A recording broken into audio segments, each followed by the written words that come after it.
आपले नेते माननीय ज्यांच्या नेतृत्वात आपण ही निवडणूक लढवली ते आदरणीय आपले महाराष्ट्राचे नेते माननीय अमित भैया देशमुख साहेबांना विनंती करतो की त्यांनी पत्रकार परिषदेला या ठिकाणी संबोधित करावं। महाविकास आघाडीच्या आजच्या या पत्रकार परिषदेला उपस्थित असलेले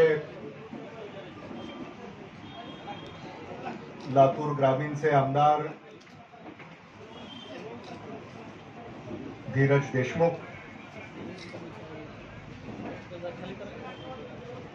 व्यासपीठावर उपस्थित असलेले लातूर लोकसभेचे नवनिर्वाचित खासदार डॉक्टर शिवाजी काळगे, माजी आमदार वैजनाथ शिंदे, माजी आमदार आदरणीय ईश्वर भोसीकर, माजी आमदार त्रिंबक भिसे,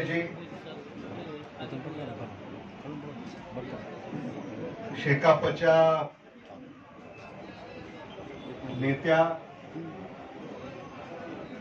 आशाताई शिंदेजी,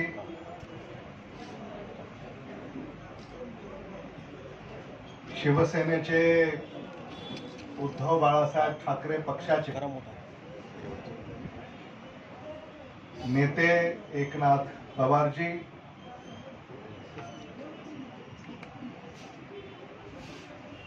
शिवसेना उद्धव बाळासाहेब ठाकरे पक्षाचे जिल्हाध्यक्ष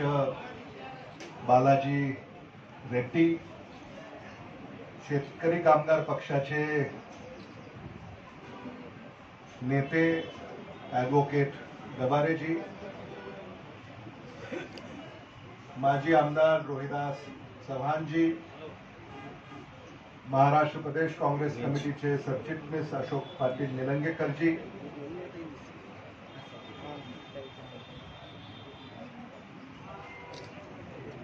महाराष्ट्र प्रदेश काँग्रेस कमिटीचे सचिव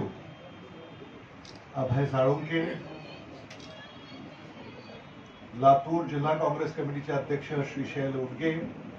लातूर शहर जिल्हा काँग्रेस कमिटीचे अध्यक्ष ॲडव्होकेट किरण जाधव,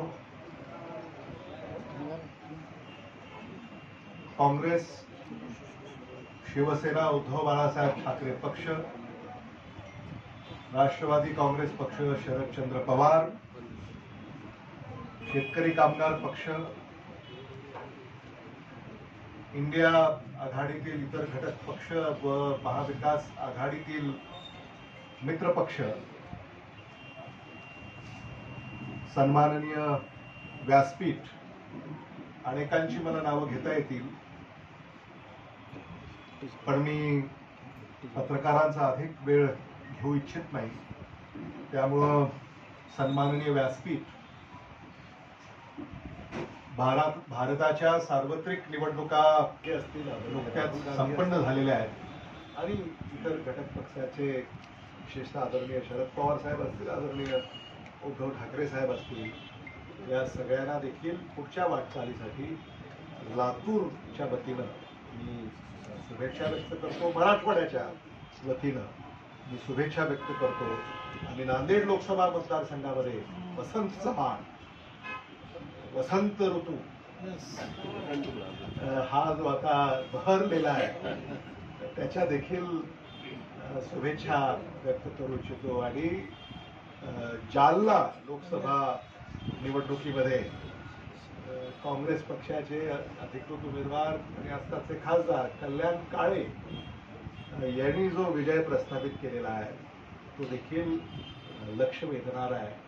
म्हणून कल्याण काळेंना देखील मी या निमित्तानं शुभेच्छा व्यक्त करतो। ओमराजे निंबाळकर, बजरंग सोनवणे, संजय जाधव, नागेश अष्टेकर या सगळ्यांना देखील मी आम्हा सगळ्यांच्या वतीनं शुभेच्छा व्यक्त करतो आणि मी डॉक्टर शिवाजी काळगे यांना विनंती करतो की त्यांनी पत्रकारांना संबोधावं आणि त्यानंतर आपले काही प्रश्न उत्तर असतील त्याच्यासाठी आपल्याला ही पत्रकार परिषद खुली करता येईल.